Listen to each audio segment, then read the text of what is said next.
Kisah 4 negeri Melayu yang tertindas.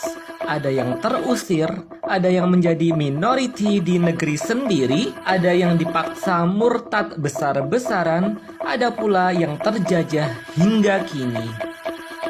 Ya guys, ada 3 negeri Melayu yang kita kenal saat ini, yakni Brunei Darussalam yang berjaya dengan kekayaannya, negeri Malaysia yang terus membangun, dan negeri Indonesia yang terus berupaya menjadi raksasa ekonomi dunia.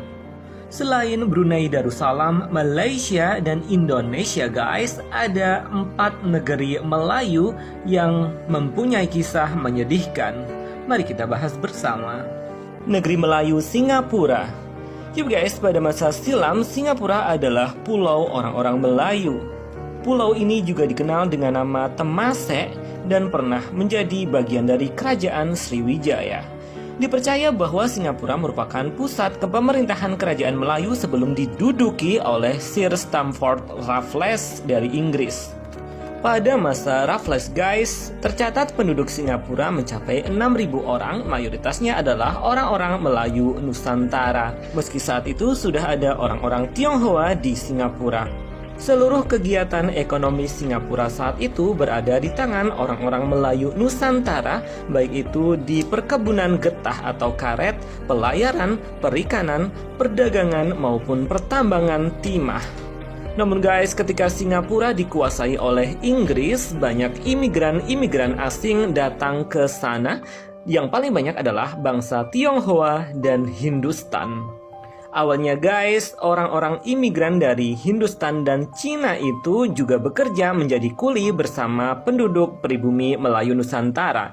Namun perlahan-lahan imigran-imigran itu menetap dan jumlahnya semakin banyak. Kondisi ekonomi mereka pun juga terangkat hingga akhirnya banyak orang-orang bangsa Tionghoa dan Inggris justru menguasai perkebunan-perkebunan di Singapura. Saking banyaknya pendatang dari Cina pada tahun 1937, jumlah orang Singapura yang mencapai 700.000 orang, 600.000 orang diantaranya adalah orang-orang keturunan Cina atau Tionghoa. Jumlah orang Melayu tidak seberapa, hanya mencapai sekitar 30.000 orang saja atau hanya 5% dari total penduduk Singapura tahun 1937 itu.